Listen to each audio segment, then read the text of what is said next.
This will be our first general meeting and astronomy lecture since the COVID-19 shutdown began. If this works, we'll be holding general meetings followed by star parties each month through at least December. We will not be holding meetings and lectures on first Fridays as before, but instead on the Saturdays closest to first quarter moon to avoid having too bright a moon in the sky during the star party. If you're seeing and hearing me, you have clearly logged into our Zoom meeting. You have been added in a microphone muted condition. If you have questions or contributions, you should be able to unmute your microphone. But once you said your piece, please again mute your mic to exclude background noise. I believe there is a raise your hand feature. Oops, I just lost my script. Hang on. Okay, if you wish to be recognized, or you can use the chat feature if you have a comment to add, but don't want to verbalize it. Our lecture should take around 45 minutes to an hour. Following that, we'll have some 15 minutes for Q&A. Then we'll move on to the star party, which will begin with stellar and planetary objects, then go to the deep sky. We've still been trying to figure out the sequence and the timing, so it'll be a little slapdash, but should work out okay. The star party images will be accompanied by a descriptive narration, which will, I expect, likely take about a half hour. I have more script than I can possibly read in all that time, so I'll try and focus it such that it's not too long or onerous for any single object.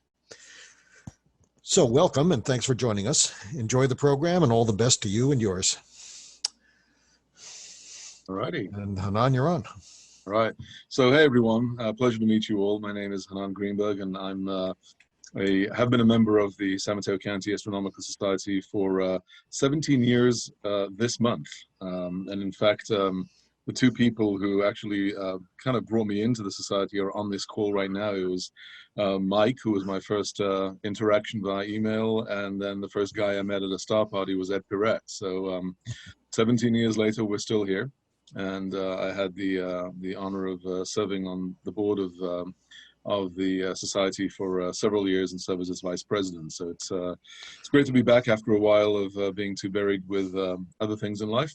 And a great privilege for us. Thanks, Mike. And for those of you not familiar with me, I've also dabbled in astrophotography. I have a website called Green Hawk Observatory, which you can visit online and check out my attempts at astrophotography. So today's topic, it was billed as the size of the universe, which we can really wrap up in about 5 minutes. We can just give out some numbers and some approximations and call it a day. But we're going to try and make it a little more interesting than that, and try and get a sense of the different components that make up the universe and the relative sizes of objects inside the universe. As Mike said earlier on, we really want to keep this interactive. So if there's something I'm saying that doesn't make any sense, or you want to add to it or correct me, please feel free to just jump in and come off mute and say what you have to say. Lisa is also monitoring the chat's flow. So if you have any questions, I won't be seeing them as I'm speaking, but if you put them out for everyone, then, or to the host, then Lisa will be able to see them and ask them as we go along. So if you're camera shy or microphone shy, you can just type in your question. But if you do speak, then it'll be more interactive. And then last but not least, we'll definitely stop throughout the presentation to make sure that we have explained the key concepts. So we'll try and get into the different constructs of the universe and try and take what are truly astronomical sizes, things that are mind-boggling for any human brain to try and understand, and try and bring them down to earth, so to speak, and make them a little more tangible. That is the goal of today's presentation. So with that, let's start with, the three components. We have the solar system, we have the galaxy, the Milky Way galaxy, and we have the universe. And so what are the differences? The solar system is basically just what happens around one star. That's our sun, which in Latin is called Sol. And around it there are various types of objects, asteroid belts, planets, and other components that go around that. The sun is merely one out of literally hundreds of billions of suns or stars that make up the galaxy. And the galaxy It's huge. We'll talk about, again, its sizes in a minute. And our galaxy is only one out of literally trillions of galaxies that make up the universe. And the distances, the vast empty distances between them, is what really makes up the overall universe. So we're going to start with something really close to home. We're going to start with the solar system.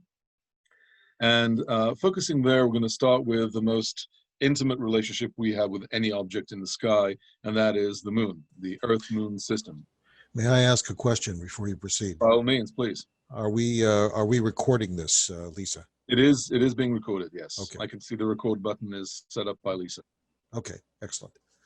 Thank you. And proceed. Thank you. So you can see here in this picture, it gives you some sense of the ratio between Earth and Moon.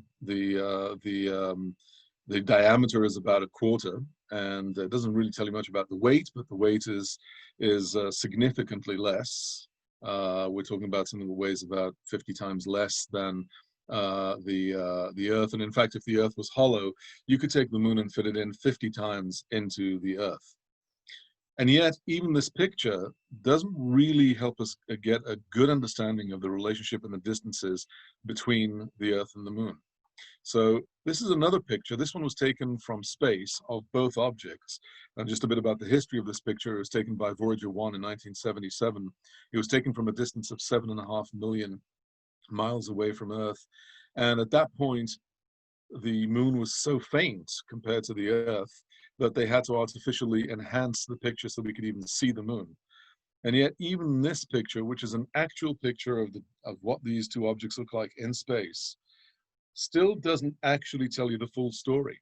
It still doesn't tell us exactly the size ratio, or it creates a sort of a false understanding of the ratio between the size of the Earth and the Moon. So to really explain sizes and distances of the Moon, we're going to go to a model view, which is this next screen, which really illustrates to us the true size difference and distances between these two objects. So if you reduced the Earth to something the size of this turquoise ball over here, this turquoise circle over here, if you actually took the Earth and brought it down to that size, the Moon would be way over here, and this small little golf ball over there. That is a good approximation of the ratio between size and distance of the Earth and the Moon, roughly around 240,000 miles, depending on where the Moon is in its orbit.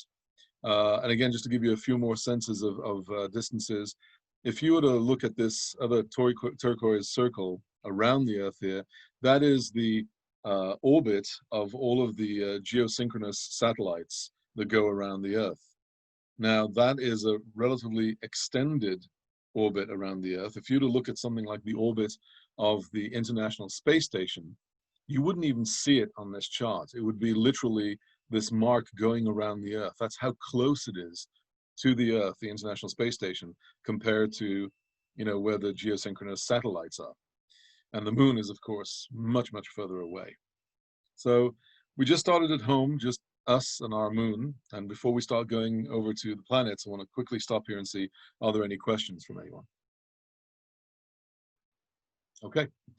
So going forward, let's talk a little about the planets. Now, the planets have been known to mankind for thousands of years. The ancients were aware of 5 planets in the sky, and they could track their motion against the sky. They could see certain structures or constellations of stars that were always fixed and in the same place.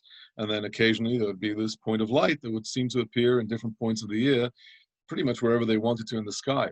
And that is actually the source of their name.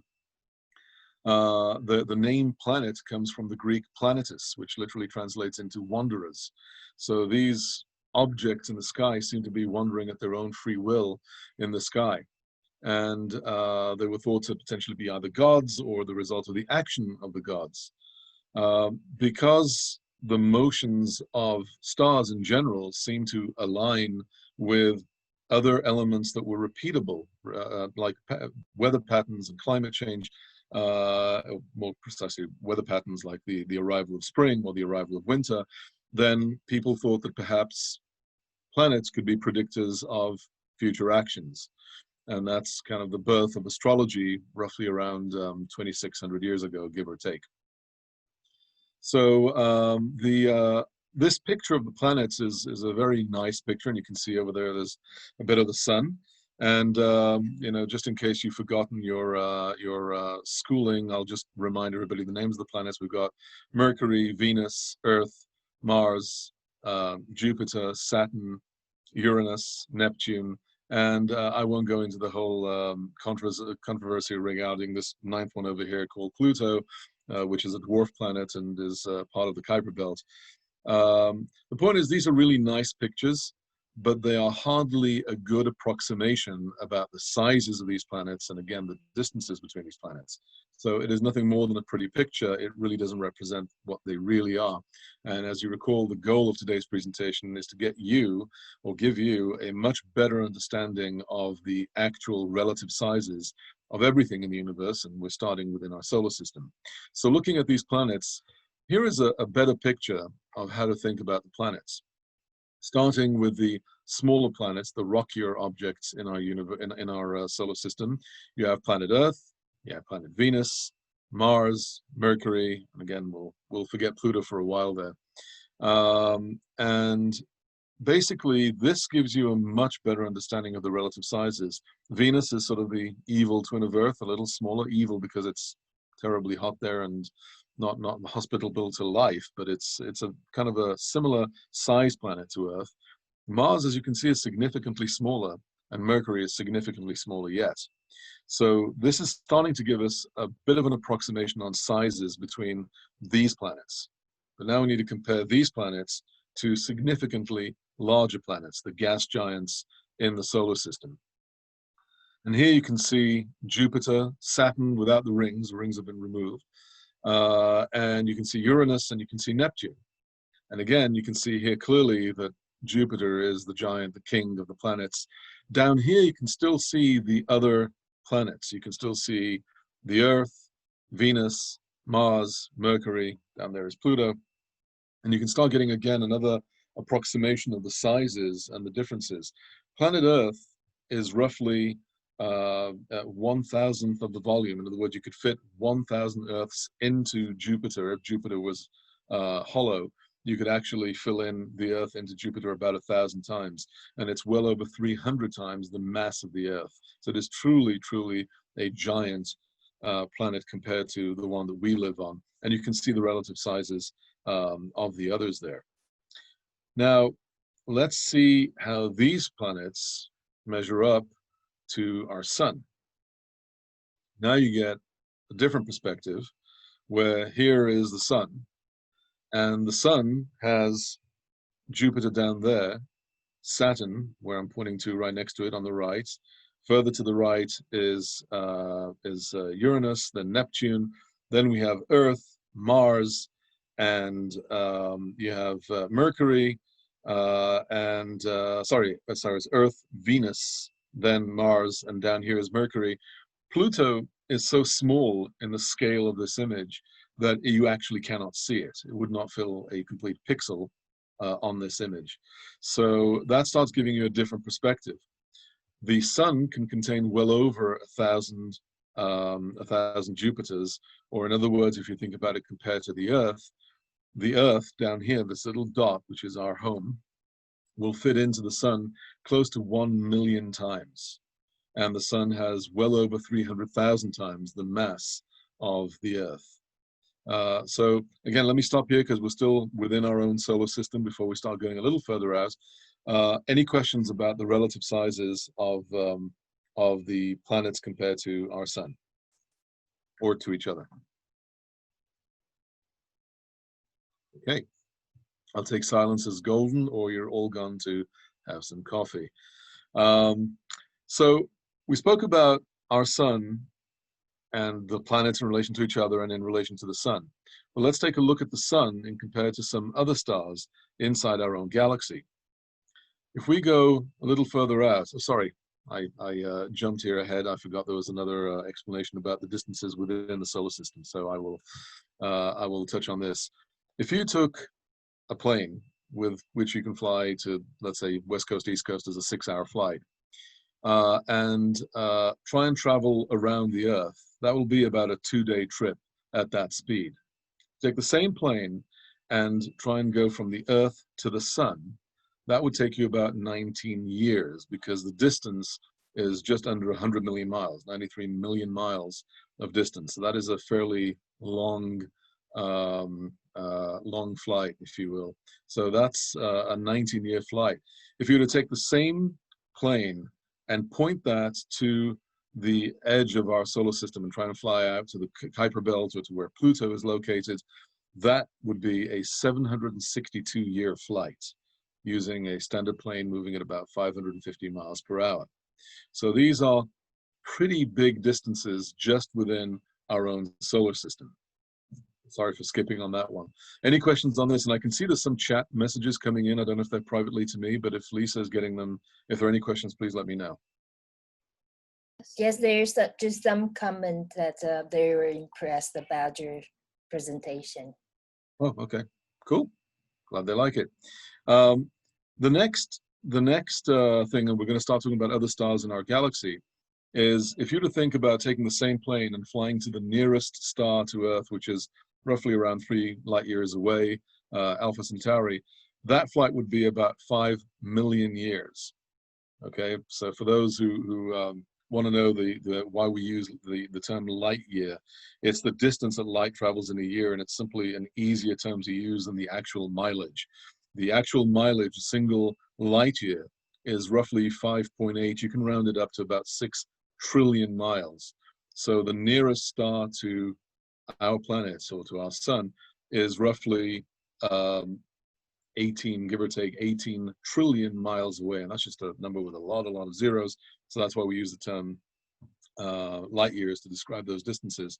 And again, taking the distances within the solar system, they sound huge, right? Going to our sun, which we see in the sky every day, that takes 19 years. Flying to the edge of our solar system, that's crazy. That's 762 years. And yet it's minuscule when you think about trying to travel to the nearest star in our own galaxy, which is over a 5 million year trip using a plane. We will talk more about the distances between stars as we go further down in this presentation, and the gaps between stars to further understand how really distant they really are. So going into the galaxy, we spoke a little about the solar system. Now we're going to go into the galaxy, and we're going to continue on the path of comparing sizes, but this time we'll compare the size of the sun to other stars that we can see in the sky. So here is our sun compared to Sirius, which is the brightest star in the sky. We can't see Sirius right now. It's a part of the Canis Major, which is a winter constellation that follows Orion. So normally in winter nights you can see a really bright star. That would be Sirius. Next to that is Pollux, and after that is Arcturus. And Arcturus is a star you can see most year round. If you look at the Big Dipper in the sky and you follow the handle of the Big Dipper, if you follow the arc of the handle, you follow the arc from the Big Dipper all the way to Arcturus, that's kind of a way to remember it, you'll see kind of a bright reddish type of star in the sky. That's how you find Arcturus in the sky. And you can start seeing the relative sizes. And what you realize is our sun is actually a dwarf star. It's not a big, massive one. Compared to Arcturus, you could fit in the sun into Arcturus over 1,000 times. So if you were to think about it in the terms of Earths, you could fit Earth into Arcturus over 1 billion times into the, again, if Arcturus was a hollow bowl. So again, sizes start getting different as you start looking at the different stars, and we're not going to end here. There's actually another one like this. Now we're looking at real monsters out there. This is Sirius, that star that we saw on the previous slide. That's here, really small. There's Arcturus, the one we just mentioned. There is Rigel, Aldebaran, Betelgeuse, which is the bright red star in the sort of the left shoulder of Orion, if you look in the sky, and Antares, which is a star that you can see right now. Antares is the heart of the Scorpion. If you look at the constellation Scorpio, there's a bright red star in the core of it, and you can see it there quite clearly, and that is Antares. And it's quite amazing that we can see it so brightly, given the fact that it is over 600 light years away. The reason we see Antares so brightly is because it is a behemoth. It is massive. In fact, Arcturus can fit into Antares about 1,000 times. So you could take our sun and fit it into Antares close to 1 million times. And the Earth would be a million times. I don't know what number that produces, but it's a lot. These are massive, massive behemoths. In fact, you can see that on this scale, we can no longer see our own sun.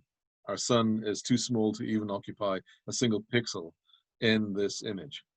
And that's something to keep in mind when you're outside in the night sky and you're looking out in the stars, looking at the stars. The reason you can see the stars is only because they are giants. You can only really see really, really big stars, or some ones that are relatively close. Sirius is close to us. It's about 15 light years away. That's not too bad, relatively speaking. But when we're looking at stars like Deneb, which is 3,000 light years away, or Antares, which you can see here, which is 600 light years away, the only reason you can actually see these stars is because they are giant stars. If you were to take our own sun and place it right next to any one of the stars you can see in the sky, it would be so small and so dim that you would not perceive its light. It would be that imperceptible to you. With long exposures, you'd see it, but not to the naked eye. It would not be a naked eye star. Any questions about the relative sizes of the stars? And they can get bigger than that, by the way. Antares isn't the biggest star in the galaxy. It's just a good example. Yeah, Hanan? Yes. Mike Ryan. I believe I've heard that red dwarf stars, are actually so small and so dim that we physically cannot see a red dwarf star in the sky with the unaided eye. Correct. Yeah. Yeah. And there, by the way, I mean, stars like our sun are actually probably a good representation of a big portion of the stars in our galaxy. So even when we go out to a really dark place and we see that sea of stars, and we see the whole chain of stars, the sky, and the Milky Way, that is still a small fraction of the actual stars that are there. If you do a long exposure of any area that is dense in the Milky Way, you can see that almost every pixel in your image is just drowning in stars. And perhaps later on, when we start sharing some images, given the night sky, we'll have some live viewing through telescope and some imagery sharing. Maybe I'll bring up one of the images I took recently of an area in the Milky Way where you can just see every pixel in the image is virtually occupied by stars. It's that dense. We just can't see them because many of them are very, very small compared to the giants. We have a question from Kevin. He's asking how about the white stars, blue stars, how do they fit in here? So the white stars and blue stars are simply a representation of their temperature. And actually, we're planning probably to do one lecture at some point about the life cycle of stars. Blue stars and white stars tend to have high mass, and they tend to burn at very, very high temperatures, and they happen to have shorter lifespans, comparatively speaking. So super white or intensely blue stars will typically have lifespans that is measured in millions of years, sometimes even less, compared to the ones that reach a red giants phase and other phases, which tend to burn for billions of years. But other than a different size of mass and therefore a different rate at which they're burning energy and the prodigious amount of energy they're producing, which is impacting their temperature and changing the wavelength at which we perceive them, they're not necessarily different. They tend to be on the bigger side, obviously, because they need to have a lot of mass to start with. Actually, I think you mentioned one, Hanan, Deneb. You said 3,000 light years away. Yep. That's a white star, a white supergiant with a projected life on the order of, I don't know, 20 to 60 million years. Yeah. Big stars live fast and die young. Yeah. In fact, Deneb is so huge that if you were to take it, it is about 60,000 times more luminous than our own sun. So first of all, just try and imagine something that is 60,000 times more luminous than the sun that we have, which is pretty luminous from our perspective. But it's also so huge that if you were to place it in the center of our solar system, then the orbits of Mercury and Venus and Earth and Mars and the asteroid belt and all the way out to Jupiter would all still be within the star. That's how big it is. It's in fact the star that the most distant star that you can actually see with the naked eye. It's 3,000 light years away. And Kevin has a follow-up question, if these correspond to physical size. They do. Again, they in order to be a super white or blue star, you generally have to have a very large mass to produce the energy that creates the high temperature release that converts the light to one that we perceive as either white or blue. So to begin with, the white or blue stars will generally be much bigger than the ones that have dimmer or yellower or redder light, generally speaking. Again, sometimes, Antares is huge and it's much bigger than Sirius, which is white to our eyes. It's just at a different stage of its evolution. It's a super red giant, and it is so distant. It is 600 light years away that it doesn't seem to be as bright as Sirius, but it is massive. So there is a correlation, but you also need to factor in distances to the stars, because the way electromagnetic radiation works is the signal weakens by the square of the distance. That is the distance squared, I mean. So if something is significantly further away, light drops significantly, again, the distance squared, compared to something which is much closer to you. So it's not always a direct correlation in terms of how we perceive the light. You also have to factor in distance, not just the size of the star and its mass. And we have another question from John. Yep. He was asking, the stars are so far away, how they were measured. Right. Okay. So that's a great question. So we could have a whole lecture just about measuring distances in the universe, which is a fascinating topic.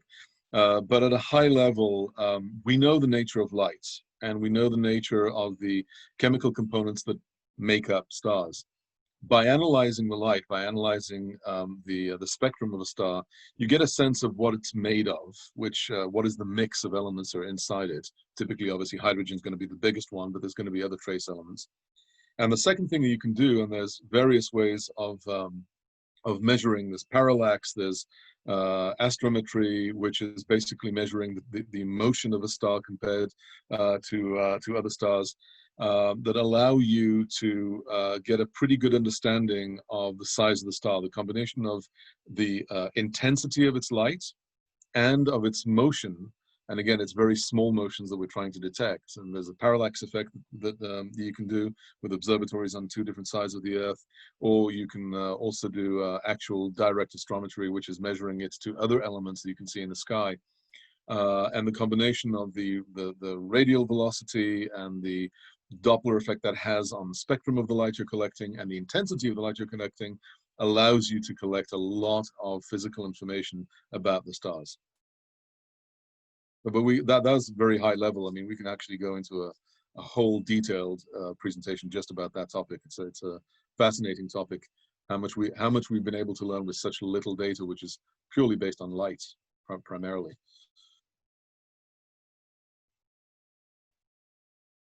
Okay, so keep the questions coming, but we'll also keep the presentation moving forward. So going forward again to the matter of sizes, we spoke about the sizes of things within our solar system. We started with the Earth and the Moon. We then went to the relative sizes of the planets, then how the planets measure up against the Sun, the distances from, within our solar system, that's 762 flight from the Sun all the way out to the Kuiper Belt. We compare the sizes of the Sun to other stars in our galaxy. What we're now going to try and do is understand what is the distance between the stars within the galaxy. Because again, it looks really dense. When you take a picture, when you look at all the amazing pictures of the Milky Way, it's just exploding with stars. So it feels like it's very, very compact, but it really, really isn't. So if you were to take our Sun and condense it, shrink it down to the size of a golf ball, the nearest star to us would be in Vancouver, Canada. So again, I want you to think about taking a ball and putting it down somewhere in a, let's say in a mall in San Mateo, and then absolutely nothing until Vancouver, Canada, until you meet the next golf ball. Think of all that empty, and there's only two objects the sizes of golf balls, one in Vancouver, Canada, the other in San Mateo. That is the distance between the stars in our galaxy. It is mostly empty space. So I'll let that sink in for a minute and see if anybody has any questions about that.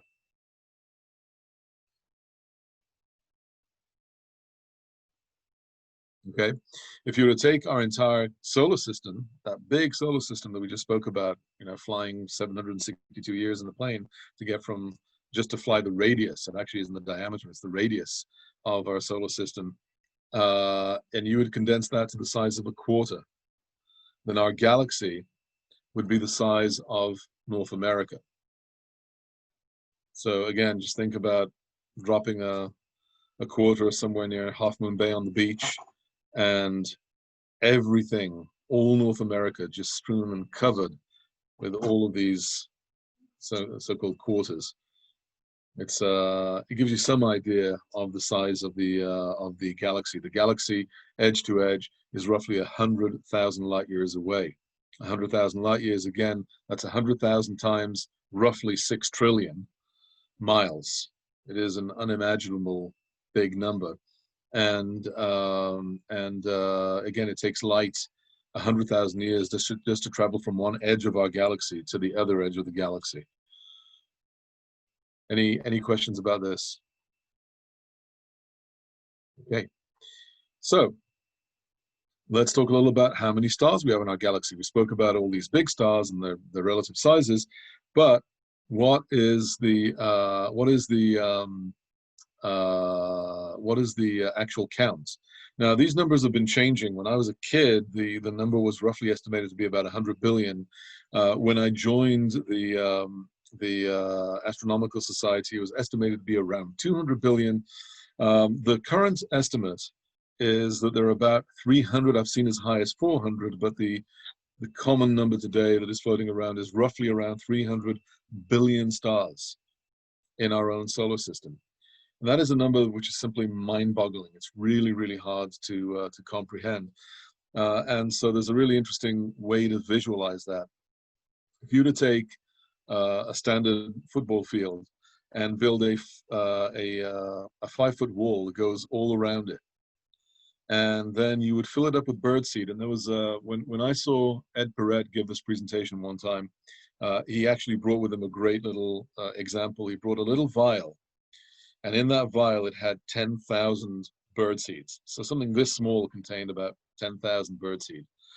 If you were to take this football field, build that 5-foot wall around it, and fill it with bird seed, that would be about 300 billion. That would be how many stars there are in the galaxy. Quite mind-boggling to think about that number of individual objects. And keep in mind that the current estimates say that around 50% of them, at least, have solar systems, have their own set of planets, etc. So this is potentially 150 billion planet systems that are in our own galaxy.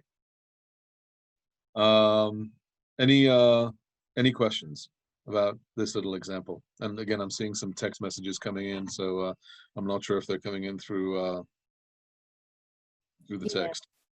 See, our sun is on the outer edge of the galaxy, from what I've heard. Can you talk about places in our galaxy where the stars are in fact closer together, such as in the core? Sure. Yeah. So the sun is in fact roughly, I think it's in the western spiral arm, roughly 26,000 miles out from the core of the galaxy. So we're in the suburbs of the galaxy. We're not in downtown Milky Way. The core of the Milky Way itself is obviously significantly more dense and it is more compact.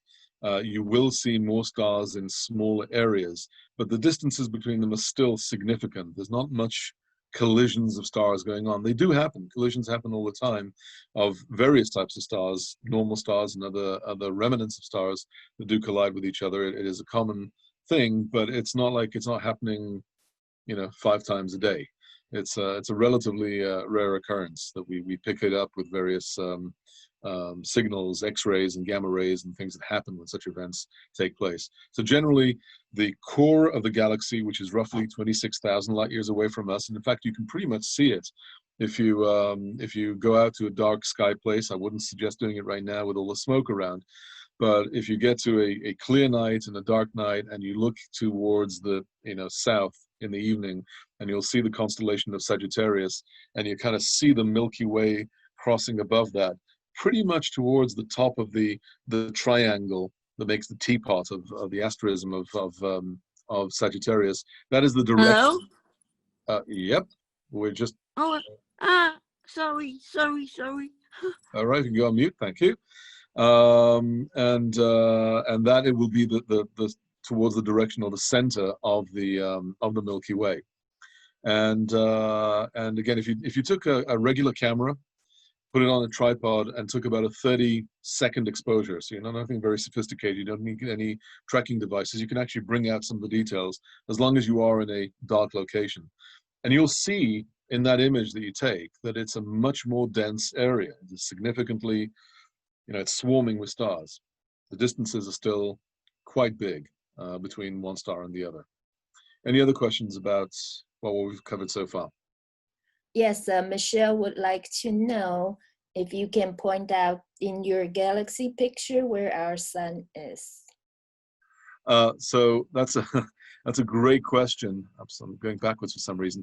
That's a great question. So here's the shocking fact that most people don't know, and that is that we have never taken a picture of the Milky Way.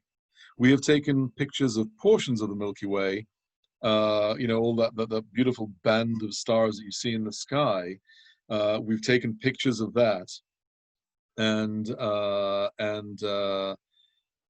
we have been able to build computer models that allow us to build a 3D model of what the Milky Way looks like.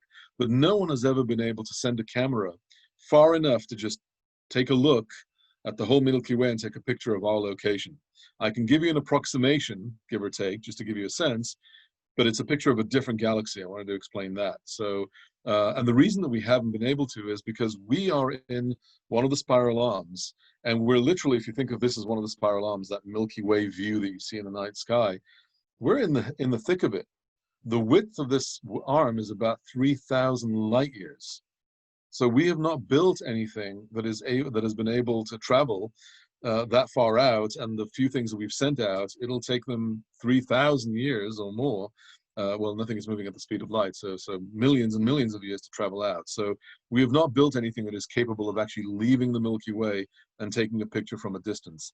I'll go back to that picture that you asked for, this picture here, which is another galaxy which has a similar structure to that of the Milky Way. And I can sort of give you an approximation that if we were in this galaxy, our location in the galaxy would be roughly, I'm hoping everyone can see my mouse as I'm moving it. Lisa, can you let me know if they can see the mouse, if you can see the mouse? Yes, we can see your... Great. So roughly in this area would be our home if this was our galaxy, in this sort of location out here, pretty far away from the core. And but keep in mind, this is not our galaxy. This is just a different galaxy. Nobody's been able to take an actual picture of the whole Milky Way. Okay. Let's go through this one again. Any other questions before we continue? Okay then. So we spoke about how many stars in our galaxy, 300 billion seeds, and how we can imagine it. How many galaxies make up the entire universe? Well, again, those numbers have changed. When I started out in astronomy, the assumptions were in the billions, hundreds of billions.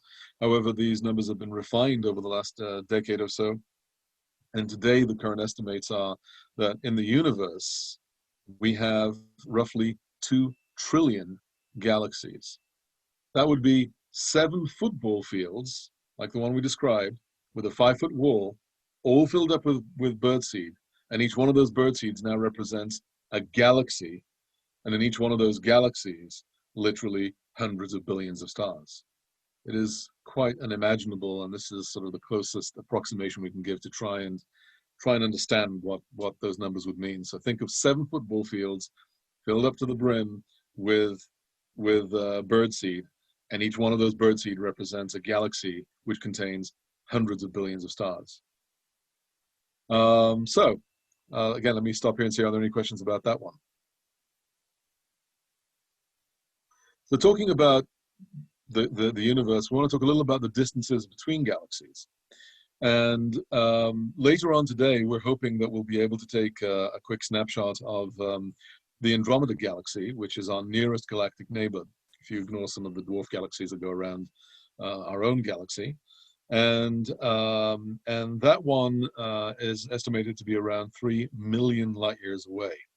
And so we'll when we set up the telescopes shortly, we'll be giving a view of that, and if we're clouded in or have problems, we'll have some pictures to share of the Andromeda galaxy.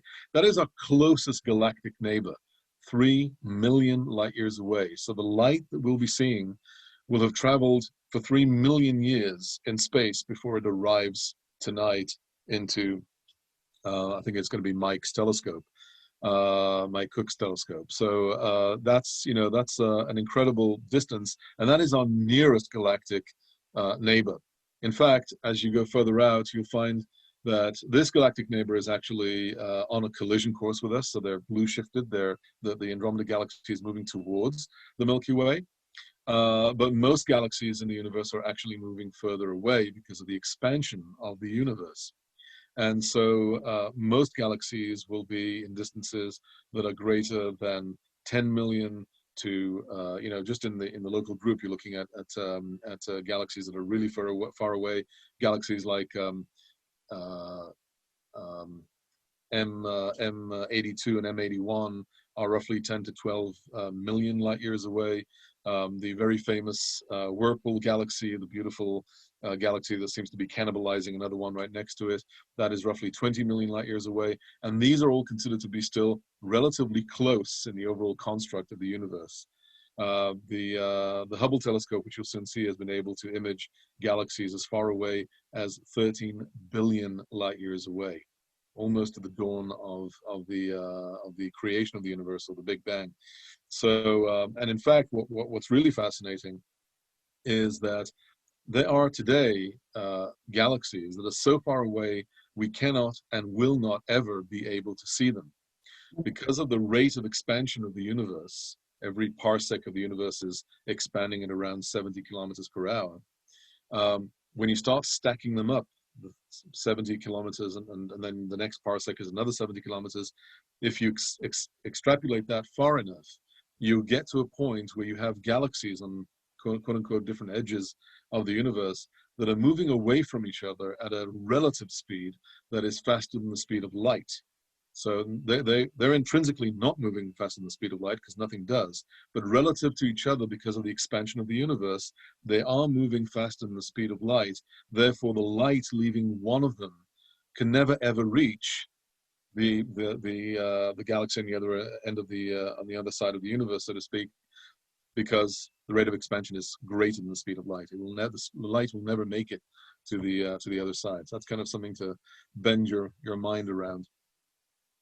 So so how far have we actually been able to see? And this is the famous deep field image that the Hubble telescope took quite a few years ago. The story behind this image was they took an 11-day period. They took a very, very, very small part of the sky. It was less than 1 degree, or about 1 degree of sky. It's a tiny, tiny piece of 1 degree by 1 degree. And then when you look at it with a normal telescope, you barely see any stars there. It's a very, very quote unquote empty area in the sky. and they did an 11-day exposure, which is the kind of thing that here on Earth we can only dream of. And it was taken, roughly 16 years ago. And this is what they got. And this image contains well over 10,000 galaxies in a single view. There's like one clear star here that you can see the diffraction lines on it. There are a couple of other smaller ones, but most of the dots, almost all of the dots that you see in this very small fraction of the sky are all galaxies.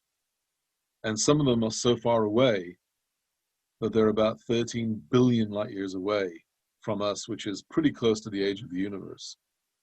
So that pretty much covers most of the things that I intended to discuss tonight. And I'd like to open it up to any other questions that people have.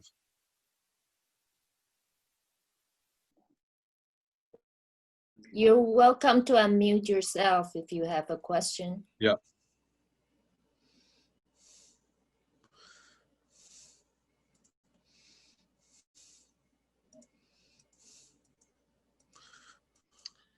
Maybe you can give a sense of how big the observable universe is to everybody. Well, actually, I'm not sure I know the answer to that, Ken. I believe it's as far as the eye can see, so to speak, which is roughly around 13.7 billion light years away from here in any direction, which is going back to the cosmic background radiation. But to my point earlier, that's the observable universe, to as you called it. There is parts of the universe we can no longer see because of the impact of the expansion of the universe. I think the size of the observable universe is on the order of 30 billion. That would be the diameter. If you're looking, one edge to the other. I was sort of talking about the radius, which is about half that. But yes, it would be that number. The universe is expanding, and so you have to take that into account. So it's actually much bigger than the age of the universe in terms of light years. Yeah, absolutely. Any other questions? Okie dokie then. So this is Mike. I don't have actually a question, but I have another little tidbit that I always found really fascinating about the Earth and the solar system and our universe. We orbit the sun. The Earth orbits the sun. Well, our solar system also orbits in the universe. And when the dinosaurs were inhabiting our planet, we were on the other side of our universe 365 million years ago. You mean galaxy? Galaxy. Sorry. Yes. Sorry. I'm going back to the ancient term where we used to think our galaxy was a universe. But yes, our galaxy. Yeah. That is true. I think I'm not sure if it's 200 million years to go round.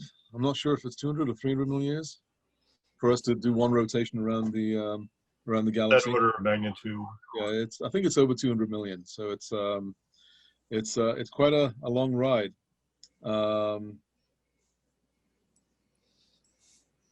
Okay, I can see a few questions coming in here regarding the shape of the universe. Whether it's there's a variety of things. I've heard sphere shape, pancake shape. The last most common example I've seen in lectures was a saddle shape universe or a flat universe, not to be confused with flat earthers, please. And I'm actually not sure what the reigning current model is because it keeps on changing. I did actually take a few courses in cosmology just for fun at Stanford, but that was about 12 years ago, and I'm fairly certain that my information is a little outdated because I know they've been modeling since. Well, I think there's still some competing shapes that they're still trying to figure out. I just actually watched something recently about, basically we're talking about the saddle or the sphere, and will lines meet up? And there's currently two problems. One of the big problems still left in the universe, in the studies, actually sort of a conflicting between these two because it changes sort of the age of the universe. And so they're kind of we don't know. It's still a big debate right now. Yeah, there's plenty that we don't know. I mean, there's parts of astronomy and astrophysics and cosmology that sometimes step beyond the core practice of what I would consider science. There's theoretical science, which can withstand anything because it's a lot of interesting math. But there's very limited experimentation that is possible around it. So hypothesizing without being able to truly experiment beyond mathematical exercises and computer models and you can't observe and you can't test and you can't do anything. Is that still science? There's some people who've spent 40 years building a career around that, and it's definitely scientific to them. To me, I have a simpler mind. And so when I think of, membrane theories and multiverse theories and all these other things, I'm waiting for somebody to demonstrate a testable and provable hypothesis. So I'm just sticking with what I can observe. I'm a simple guy. I think about 10 years ago, I asked that question to Alex Filipenko during a talk that he gave down at Foothill College. And at that time, he said that the shape of the universe was what he called a hypersphere. So it's a sphere, but it's in more than 3 dimensions. Okay, and Yeah. Right. So I guess you would abstractly call it a sphere, but it's in because it's in more than 3 dimensions. We can't really visualize it because we're sort of constrained to think in terms of 3 dimensions only. So I think I've in read other words, he's basically saying we're too simple to understand the answer. Well, we're not. Yeah, we're not. That we're not. Well, it can be worked on as a sphere from a mathematical point of view. So you can sort of define it with spherical mathematics, but you would have to extend that into a 4th dimension at the very least. Yeah. Well, I think the other really good point about how the data's changed and you've updated your slides is because it's all about how much data we have in order to formulate our theories, and we're constantly getting better technology and more data and more things in. And so all of our numbers change, and it's because, we have new technology that's going to give us more and more information that we need to come up with better and better models and better solutions. So I think even things that we know now may change as more data comes in the future.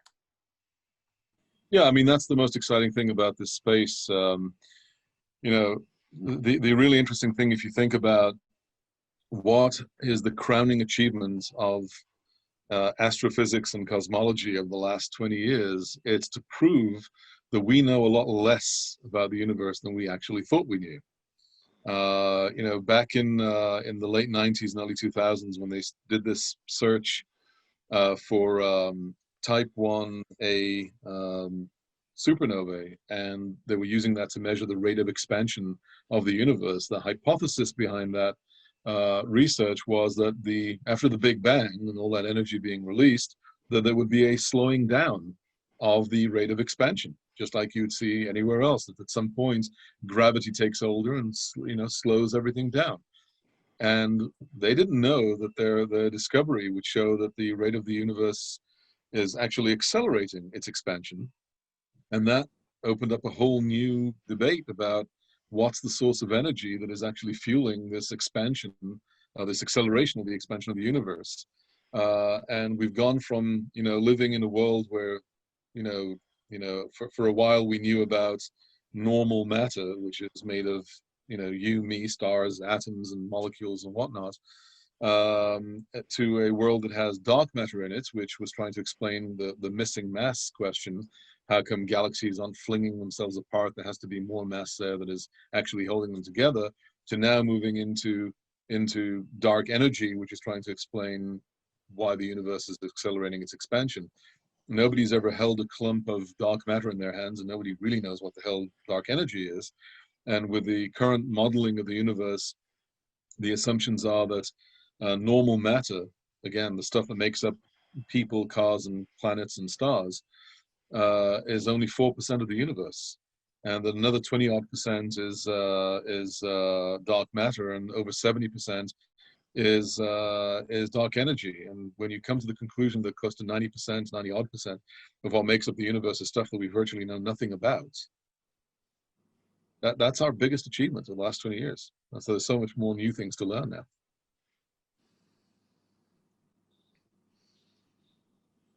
Any other questions from anyone? Or do we want to transition over to the viewing side of today's events? Your conclusions are very sobering prospects. All right, so then Mike. It's wonderful. Thank you. No, I'm glad you enjoyed it, everyone. Thank you very much, Chanan. That was excellent. Very good. We're looking forward to seeing your other presentations in coming months.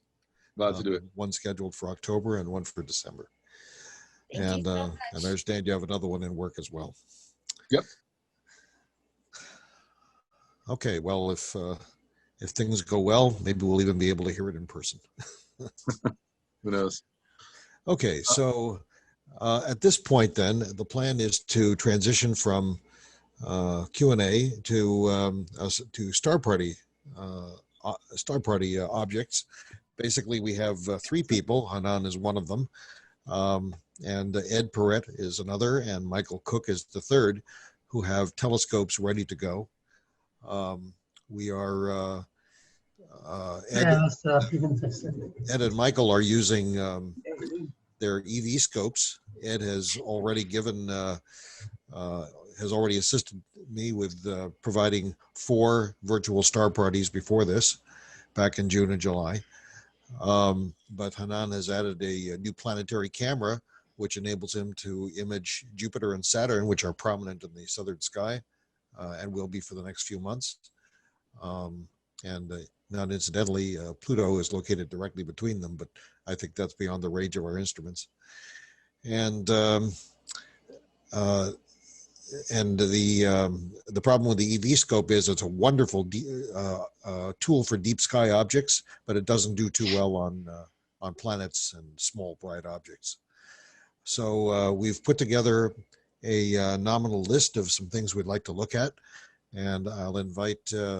I don't know. Is it easier, Chanan, to give you time to put things back together and move to the EV scopes, or are you in a position to show? I'm ready. So if Lisa wants to make me a presenter again, I'll be happy to bring up the few things I have. We can go through those first. Okay. And what I've done is I've put together some narrative to discuss whatever we're talking about. And so the plan was to use your planetary camera to look at Jupiter and Saturn, if that's feasible. Perhaps you could start with Jupiter. Sure. I just need Lisa to allow me to present again, because I... Yeah, I just switch you to as the host. Okay, excellent. So let me hit share. So unfortunately, due to the fires, I got completely smoked out, and I have no visibility to the sky. But what I did do last night when we were preparing for today's presentation was take a few snapshots of the things with this new planetary camera that I have, and I can share a bit about how we take these images. So I'm going to share with you, first of all, 2 images of Jupiter and explain what we see there, and then a quick video that I took of Jupiter. And then Mike, you can add any narration to that if you'd like. And after that, we'll take a quick peek at Saturn. So starting with this view that I'm bringing up here of Jupiter.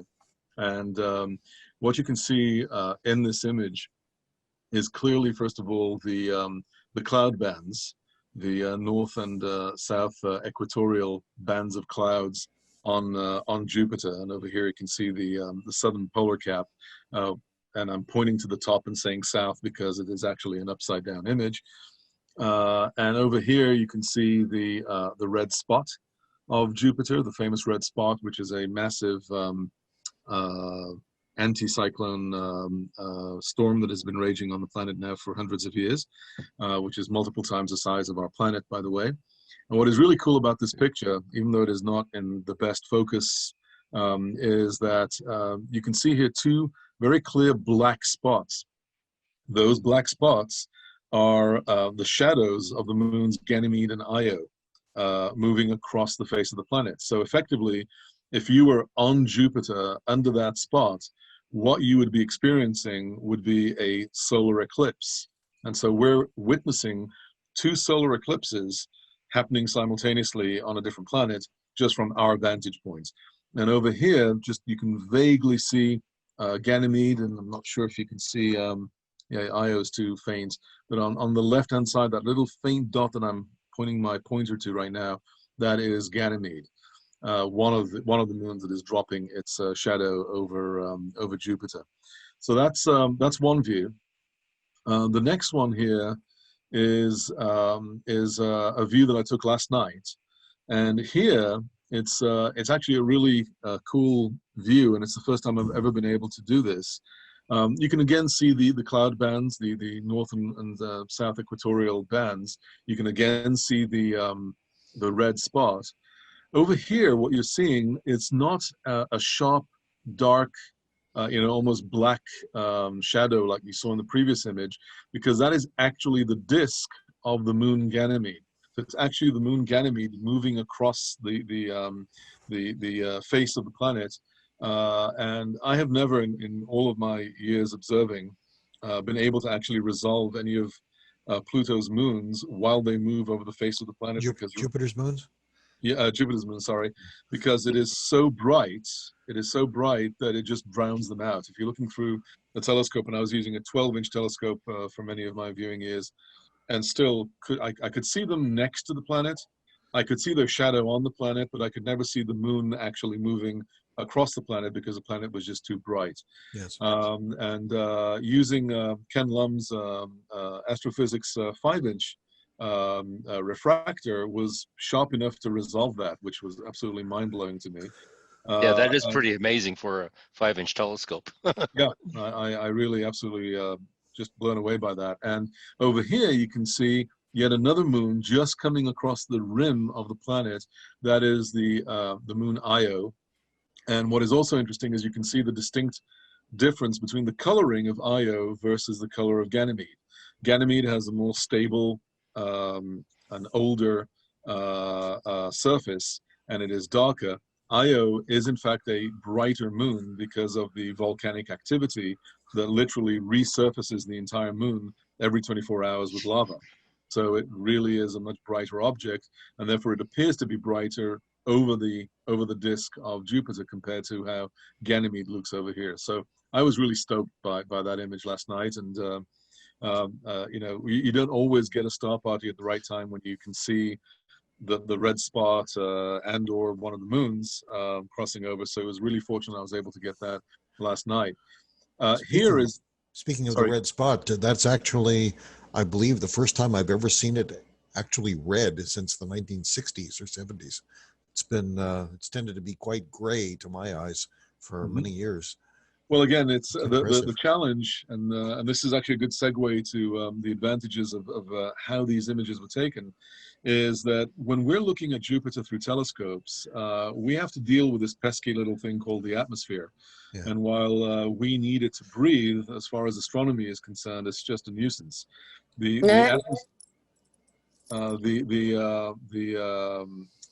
atmosphere is shimmering violently as we look at the image, and so even on a very stable night, it's very, very difficult to get a very good view of details like the red spot, like Mike just mentioned. The way these images were taken using this planetary camera is the planetary camera focuses on just a small section of the chip just on the planet, and it streams roughly around 100 frames per second. So when you take 1 minute video, effectively a live video of the planet, you're capturing anywhere between 6,000 to 9,000 individual frames of the planet. Now, a huge portion of them are going to be of terrible quality and you're not going to be able to use them, but a few of them, you're capturing that sub-second moments where the atmosphere was stable enough to allow us to get really nice details. And there is software that allows you to, within a matter of a minute or two, just go through those 9,000 frames, pick only the good ones, and stack them together to create a nice image like this. So what you're going to see in this image is you're going to see the planet rotate a bit. This is about 30 minutes that were condensed into a 8 or 7 second video. So you'll see the red dot moving along the equatorial line here. You'll see Ganymede move along as well. And you'll see over here this little faint dot, which is Io, which is now further away from the planet, progressing towards the planet and getting all the way to the rim. So it's a 7-second video. I'll play it for you now. And hopefully you can see it.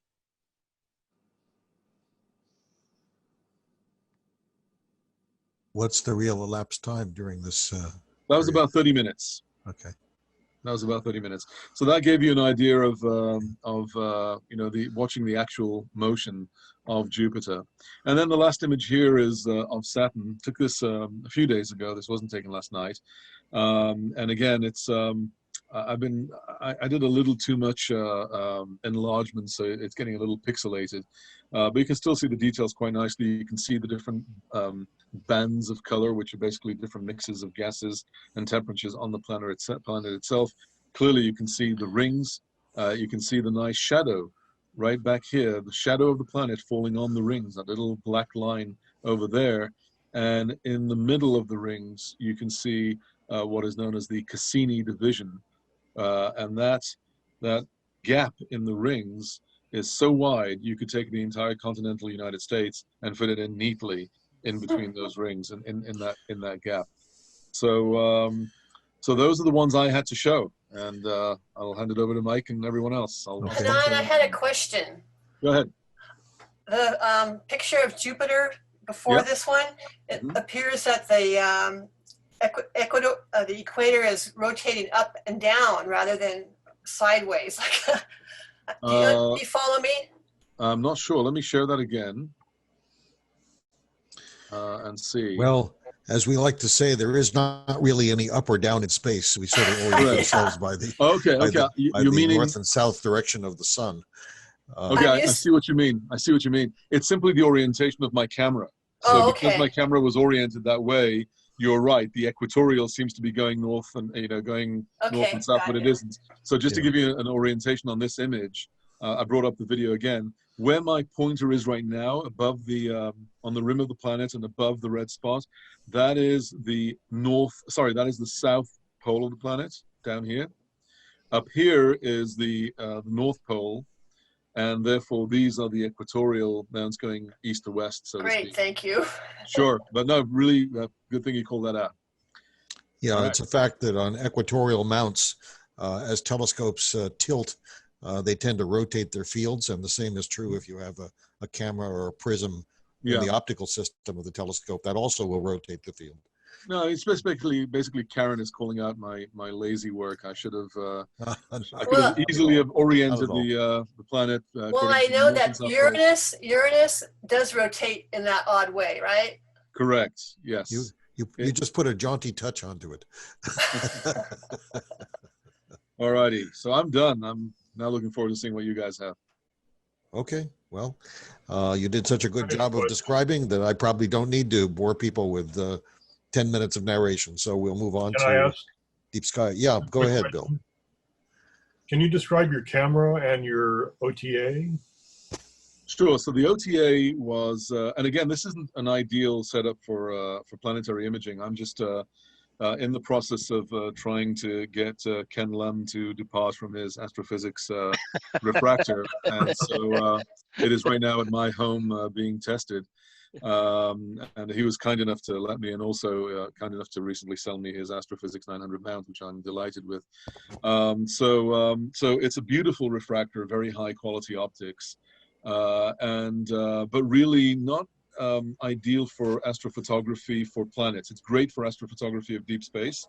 If you really wanted to go in close and personal on a planet, you'd probably want to use a large Schmidt-Cassegrain, or better yet, a large RC.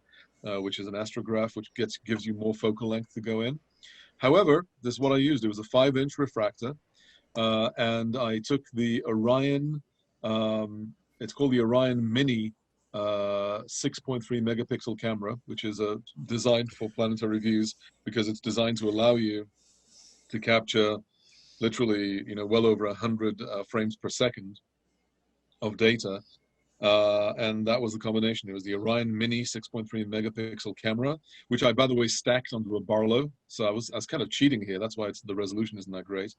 On top of the Astrophysics 5-inch refractor. Now the views visually, when you look through the eyepiece, the views are stunning. It's actually a little harder with the planets on that kind of a scope. I would recommend going for a much bigger scope because aperture here really matters. Actually, that's what they have up at the College of San Mateo. They have a 20-inch Richie Crescent on a Paramount, and it's called the most expensive telescope you can buy out of a catalog.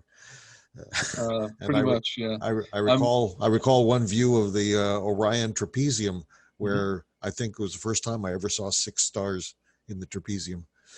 What will blow your mind was is today you can get not a 20-inch, but you can get a 12-inch Ritchie Crichton an RC scope for less than $4,000. So they're now getting I'm eyeing not a 12, but probably a 10-inch for maybe for sometime later in the year to add to my collection. Oh, you mean Black Friday?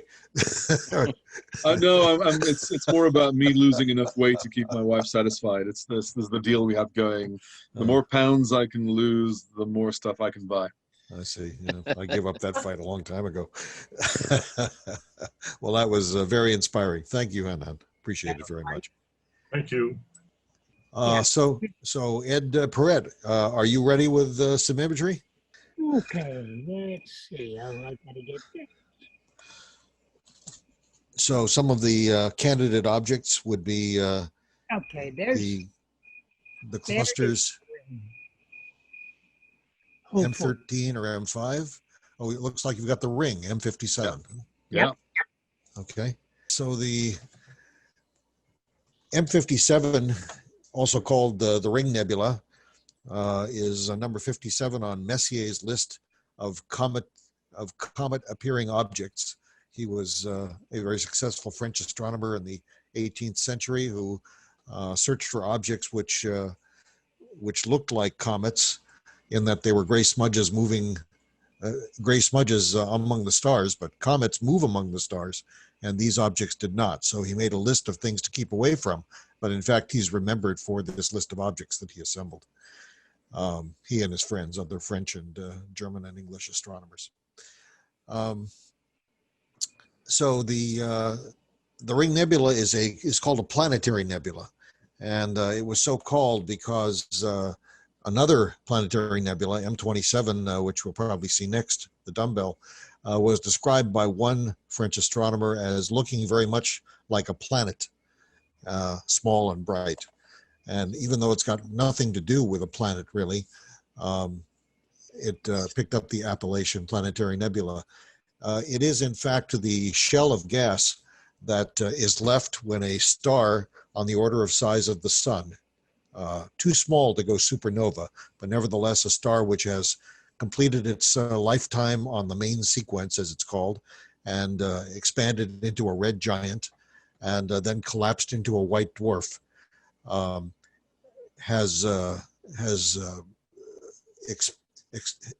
seen its fusion reaction expire and shrunk to an object about the size of the Earth. What happens is that as the star uses up a significant portion of its hydrogen, the ash from the hydrogen fusion, which is helium, goes to the center of the star, and then as it builds up, the heat and pressure causes the star to start fusing helium into the next higher elements, lithium, boron, carbon, and then that ash settles to the center, and then it begins to fuse, causing the formation of nitrogen and oxygen and so forth. And the star can burn on as many as 7 levels, and each time it ignites a new ash, it makes for a more furious reaction, more powerful and shorter lived, which causes the star to expand greatly, such that a star the size of our sun would encompass all of the planets out to and including the Earth or possibly Mars. And then the thing is that each time the star starts burning on a new level, it sends a pressure wave up through the body of the star, which when it reaches the outer layers of the star, actually pushes the gas residue on the outside away from the star, because it is so large that there's very little gravitational connection between the outer layers of the star and the core where the gravity is focused. And so as a result, it pushes a layer of gas off the outside of the star. And this happens over and over a period of some hundreds of millions of years until you end up with a shell of gas around the now degenerate star. And that shell of gas is what we see as a planetary nebula. It looks like a ring, but in point of fact, it's a kind of a spherical shell. But it actually changes in a relatively short period of time. There was a report from one astronomer back in the 1800s that he had found the center star in the middle of this object, but that within 5 years, the shape and content of the nebula had changed such that he could no longer see it. However, it has since become visible again.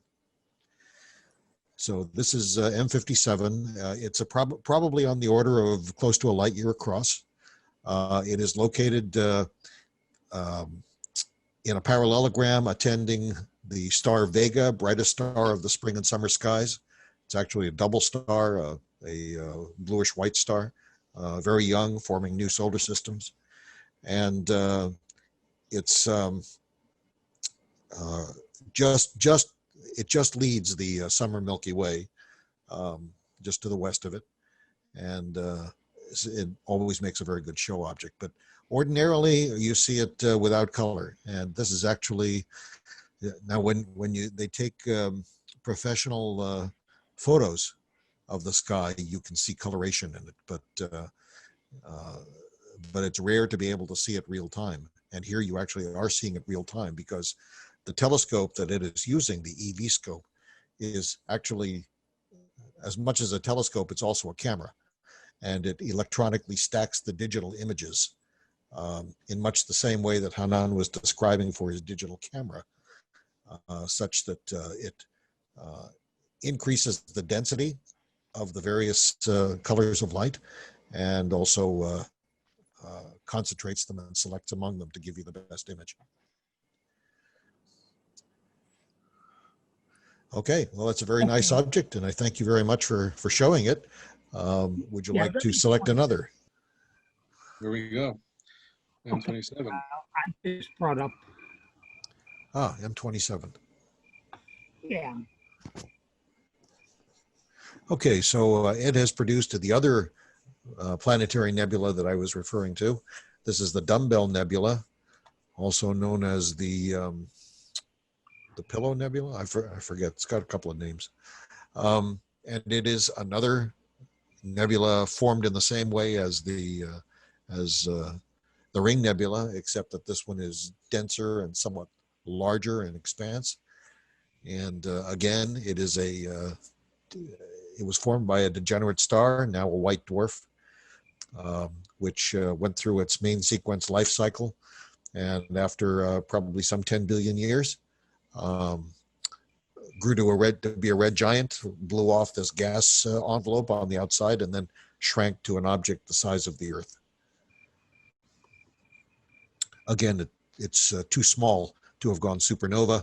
I think the formula is that a star must be 3¼ times the mass of the sun in order to be a candidate to become a supernova once it has gone through the expansion sequence and expansion and collapse. So here's M27, the Dumbbell Nebula, also known as the Apple Core Nebula. It's in the constellation of Vulpecula, the little fox, located next to Cygnus the Swan, about 1,227 light years away. This object was the first planetary nebula to be discovered by Charles Messier in 1764.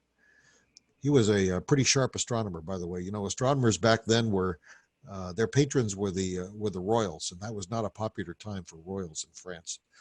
So he's one of those people who managed to keep his head while all around him were losing theirs.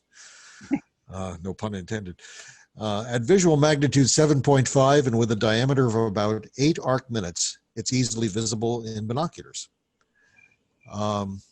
The Dumbbell Nebula appears to be shaped like a prolate spheroid, not to be confused with an oblate spheroid like Jupiter or Saturn, and is viewed from our perspective along the plane of its equator. The age of this nebula is thought to be some 9,800 years. Like many nearby planetaries, the Dumbbell contains a pattern of dark and bright knots that vary in appearance from symmetric objects with dark tails to irregular tailless ones. As with the Helix and Eskimo nebulas, the heads of the knots have bright cusps, which are local photoionization fronts. Keep that in mind, it's on the quiz next period. The central star is larger than most known white dwarfs. Its mass was estimated in 1999 to be 0.56 solar masses, about a little over half the mass of our sun. Okay, and Michael, what have you got for us? I've got Going for M17? Yep, the M17 is what I'm working on here. It's a little. Okay, so the Omega Nebula is also called the Swan Nebula, the Checkmark Nebula, and the Horseshoe Nebula. I like to call it the Zorro Nebula because it looks like somebody cut a Z with a sword.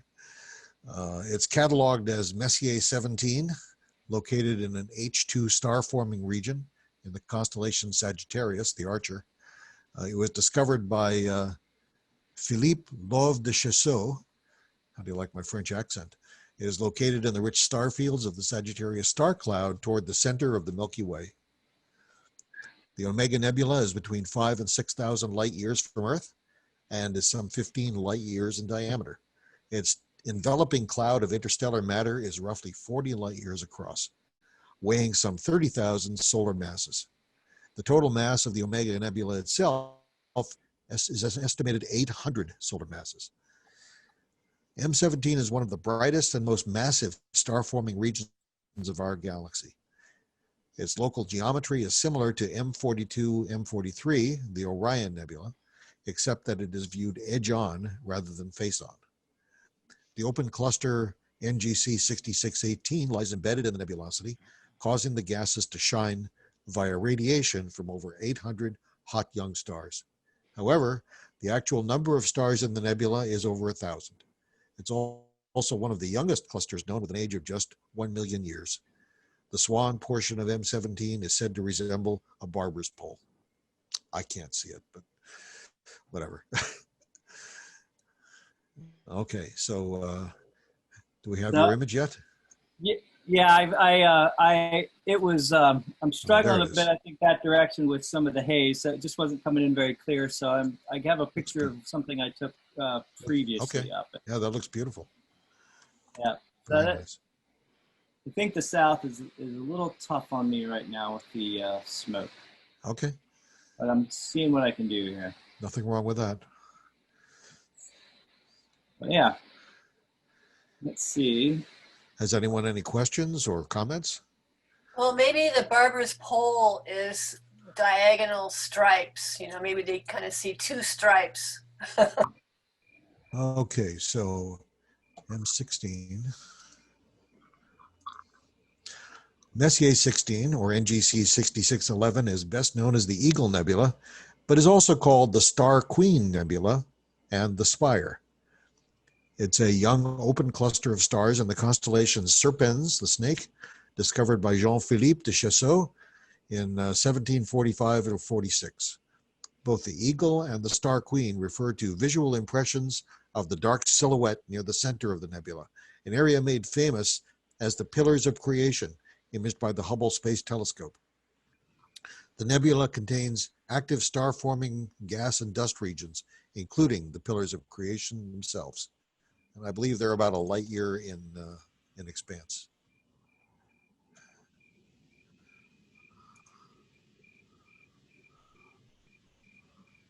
Crazy.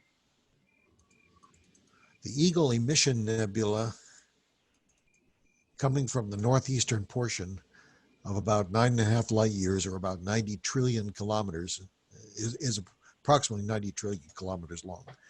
The cluster associated with the nebula has about 8,100 stars, mostly in a gap in the molecular cloud northwest of the pillars.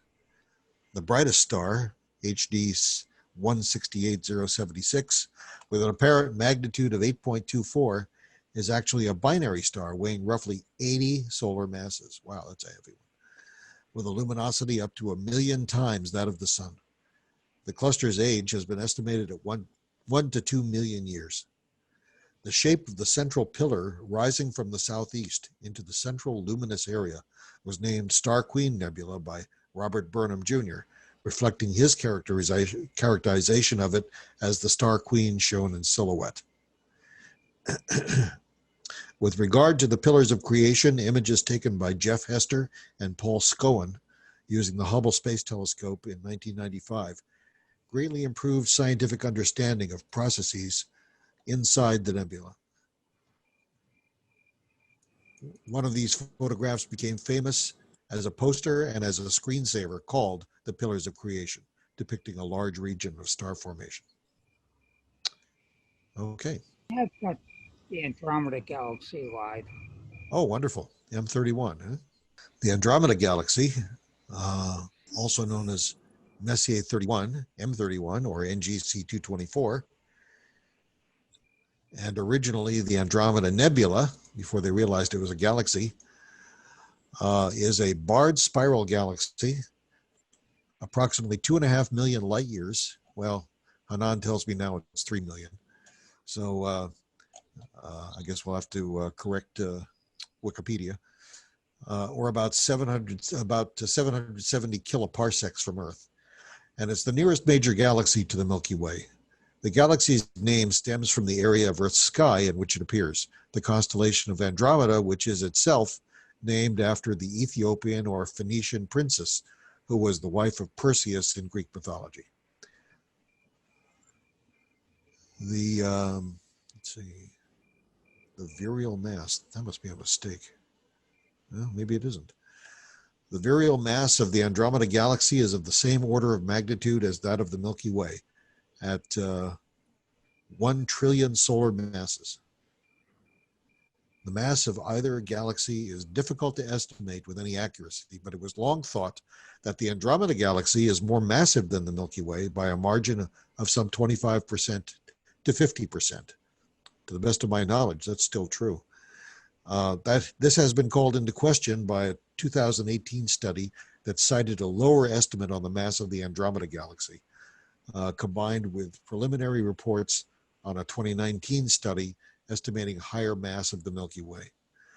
The Andromeda Galaxy has a diameter of about 220,000 light years, or 67 kiloparsecs, making it the largest member of the local group in terms of extension, if not in mass. The number of stars contained in the Andromeda Galaxy is estimated at 1 trillion, or roughly twice the number estimated from the Milky Way. Well, that differs somewhat from what we've heard tonight, but this is all kind of speculative guesswork anyway. Let's see. The Milky Way and the Andromeda galaxies are expected to collide in around 4.5 billion years, merging to form a giant elliptical galaxy or a large lenticular galaxy. With an apparent magnitude of 3.4, the Andromeda Galaxy is among the brightest of the Messier objects, making it visible to the naked eye from Earth on moonless nights, even when viewed from areas with moderate light pollution. In 1887, Isaac Roberts took the first photographs of Andromeda, which was still commonly thought to be a nebula within our galaxy. Roberts mistook Andromeda and similar spiral nebulae as solar systems being formed. In 1912, Vesto Slipher used spectroscopy to measure the radius, the radial velocity of Andromeda with respect to our solar system, the largest velocity yet measured at 300 kilometers per second. A little more background. In 1917, Heber Curtis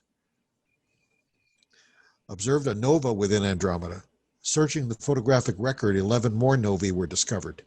Curtis noticed that these novae were, on average, 10 magnitudes fainter than those that occurred elsewhere in the sky. As a result, he was able to come up with a distance estimate of 500,000 light years. He became a proponent of the so-called island universes hypothesis, which held that spiral nebulae were actually independent galaxies. Up to that point, the galaxy and the universe were equated with one another. And it was thought that everything we saw was actually a part of our galaxy. In 1920, the great debate between Harlow Shapley and Heber Curtis took place concerning the nature of the Milky Way spiral nebulae and the dimensions of the universe. To support his claim of the great Andromeda galaxy being, in fact, an external galaxy, Curtis also noted the appearance of dark lanes within Andromeda, which resembled the dust clouds in our own galaxy, as well as historical observations of the Andromeda galaxy's significant Doppler shift. In 1922, Ernest Opek presented a method to estimate the distance of Andromeda using the measured velocities of its stars.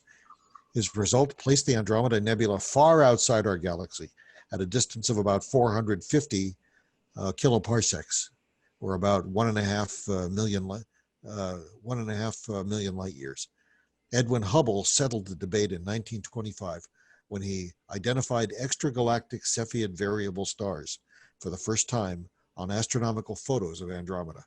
These were made using the 2.5 meter or 8 foot 2 inch or 100-inch Hooker telescope on Mount Wilson, and they enabled the distance of the great Andromeda galaxy to be determined. His measurement demonstrated conclusively that this feature was not a cluster of stars and gas within our own galaxy, but an entirely separate galaxy located a significant distance from the Milky Way. Okay. All right. Next object. Okay, just following up to what Ed was showing and Mike was presenting regarding the Andromeda Galaxy, what I'm sharing with you here is a 3-hour exposure. So unlike the live image that you're seeing from Ed's telescope, which is really bringing out the core of the galaxy and certain, surface details. Actually, I don't know if you noticed in Ed's image, you could also make out this little bright spot next to the galaxy, which is a dwarf galaxy called M32, which is right next to the galaxy. This is a 3-hour exposure. Yeah, that's right. This is a 3-hour exposure taken with an 80 millimeter telescope. One of the challenges with this object is that it doesn't really fit into the view of most telescopes. Most telescopes that we use at star parties will be, anywhere between 5 inches to 12 inches or 14 inches. And they zoom in so much that they really only allow us to see the bright core in the center. Yeah, which is, even the core is a binocular object.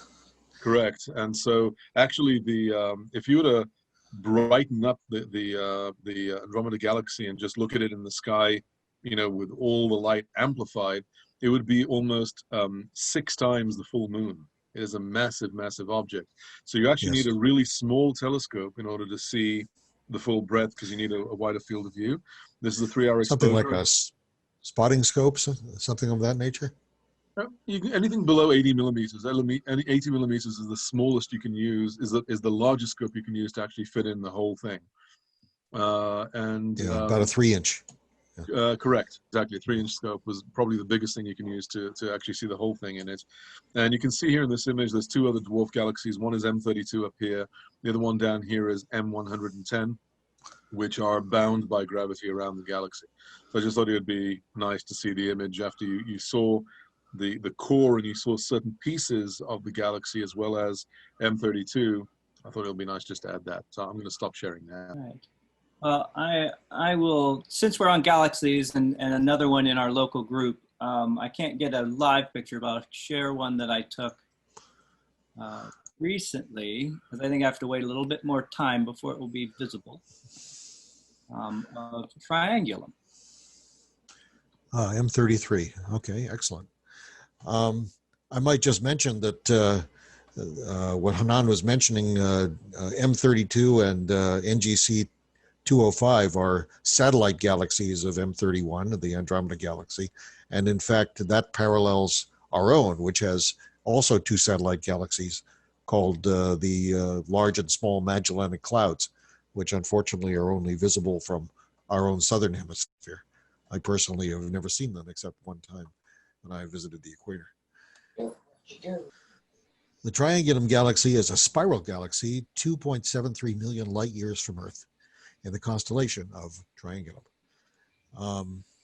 It is cataloged as Messier 33, is the third largest member of the local group of galaxies behind Andromeda and the Milky Way, and it's one of the most distant permanent objects that can be viewed with the naked eye. The galaxy is the smallest spiral galaxy in the local group and is believed to be a satellite of the Andromeda galaxy, or on its rebound into the latter due to their interaction velocities and proximity to one another in the night sky. It also has an H2 nucleus, which is a star-forming region. The galaxy gets its name from the constellation Triangulum, where it can be spotted. It is sometimes informally referred to as the Pinwheel Galaxy by some amateur references in some computerized telescope software and in some public outreach websites. However, the SIMBAD astronomical database, a professional database, collates formal designations for astronomical objects. It indicates that Pinwheel Galaxy refers to Messier 101, which several amateur astronomy resources, including public outreach websites, identify by that name, and that it is within the bounds of Ursa Major, M101. Under exceptionally good viewing conditions, with no light pollution, the Triangulum galaxy can be seen with 20/20 vision naked eye. To those viewers, it will sometimes be the farthest permanent entity visible without magnification. Its light diffuses across a little more than a pinprick of the unmagnified sky, the cause of which is its broadness. This astronomer's term a diffuse rather than a compact object. And I got one more live here of the owl cluster. Oops, we need to zoom in. Make it. Okay. The owl, what is that, like M92 or something of that nature? I actually don't know the number on that one. The Owl Nebula. Yeah, I think it's the owl NGC. Yeah. No, that's the owl cluster. That would be Yes. NGC 457. Yep, that's right. 457? Right. E.T. ET cluster. That's Ed's favorite. Looks like a guy hanging upside down with two bright eyes and the outstretched arms on either side. Yep. So this is not a great image. This was taken with an 8-inch Newtonian 13 years ago, so the diffraction lines are horrific, and it was before I knew what I was doing in imaging. But there they are, these two very bright stars. That's Albireo. And Mike, if you want to cover it, you can go ahead. The Albireo system is a double star designated Beta Cygni. The International Astronomical Union uses the name Albireo specifically for the brightest star in the system. Although designated Beta, it is fainter than Gamma Cygni, Delta Cygni, fainter than Gamma Cygni, Delta Cygni, and Epsilon Cygni, and is the fifth brightest point of light in the constellation of Cygnus. Appearing to the naked eye to be a single star of magnitude 3, viewing through even a low magnification telescope resolves it into two components. The brighter yellow star, actually itself a very close binary system, makes a striking color contrast with its fainter blue companion. And question of the night is, which is hotter, the yellow or the blue?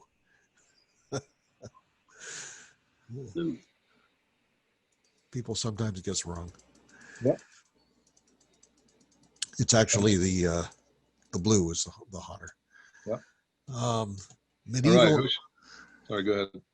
Medieval Arabic-speaking astronomers called Beta Cygni the hen's beak. Since Cygnus is the swan and Beta Cygni is located at the head of the swan, it is sometimes called the beak star. With Deneb, gamma, which is Gamma Cygni, with Deneb, Gamma, and Delta, and Epsilon Cygni, it forms the asterism called the Northern Cross. And Deneb is the one that Chanan was referring to earlier. It's 3,000 light years away, the farthest individual star that we can see, 60,000 times as bright as the sun, and will live only a few tens of millions of years. That 3,000 light years, even that's only about 2% of the way across the galaxy. Beta Cygni is about 415 light years away from the sun. When viewed with the naked eye, Albireo appears to be a single star. However, in a telescope, it resolves into a double consisting of Beta Cygni A, amber color, apparent magnitude 3.1, and Beta Cygni B, blue-green, apparent magnitude 5.1. Separated by 35 seconds of arc, the two components provide one of the best contrasting double stars in the sky due to their different colors. It's not known whether the two components, Beta Cygni A and B, are orbiting around each other in a physical binary system or if they are merely an optical double. If they are a physical binary, their orbital period is probably at least 100,000 years. Some experts, however, support the optical double argument based on observations that suggest different proper motions for the components. That is, they seem to be traveling different directions, which implies that they are unrelated. The primary and secondary, meaning the brighter and fainter stars, also have different measured distances from the Hipparcos mission. 434 light years for the primary and 401 light years for the secondary. Can somebody please explain to me why it's called the wild duck? Because I've been looking for a duck here for years. Yeah. I heard it's just that it's supposed to look like a flock of ducks. The wild duck cluster, also known as Messier 11, or NGC 6705, is an open cluster of stars in the constellation Scutum, the Shield. It was discovered by Gottfried Kirch in 1681. Charles Messier included it in his catalog of diffuse objects in 1764. Its popular name derives from the brighter stars forming a triangle said to resemble a flying flock of ducks. That cluster is located just east of the midpoint of the Scutum star cloud. The wild duck cluster is one of the richest and most compact of the known open clusters. It is especially rich in iron. It is also one of the most massive open clusters known, and its age has been estimated as about 316 million years. The core radius is 1.23 parsecs, or about, about 3.6 light years, while its tidal radius, meaning the effect of its gravity, is 29 parsecs, or about 87 light years. Estimates for the cluster's mass range from 3,700 to 11,000 solar masses, depending on the method used. Its brightest star is visual magnitude 8.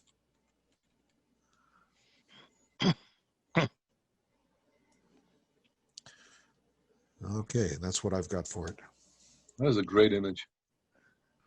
Wait just a second. I gotta say yes there. Okie dokie, I will share. I see 19 people still in the queue. There you go. There's M13. Awesome. Oh, Nice. that was taken with your Orion camera? It was taken with the Orion camera, again, many, many years ago. This is like 11 years ago, before I really knew what I was doing with astroimaging. So it was one of my first tests. I've learned to do better images of globular since then. That's pretty good, though. Yeah, it's decent. Yeah.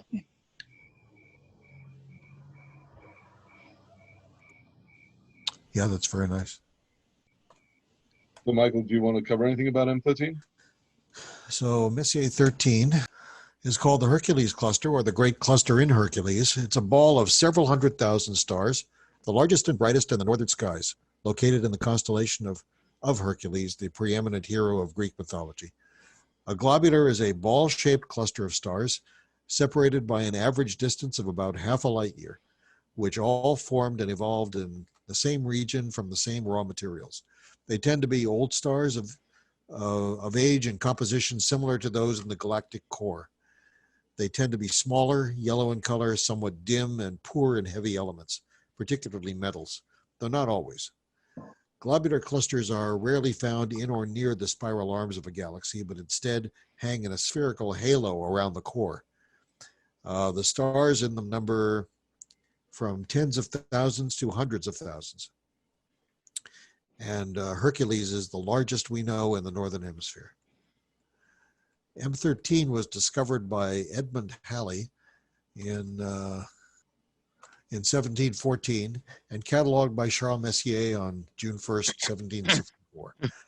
It was entered into his list of objects not to be mistaken for his preferred comets. His list has become known as the Messier Catalog. About 1/3 of the way from Vega to Arcturus, 4 bright stars in the constellation of Hercules form the thimble-shaped asterism called the Keystone.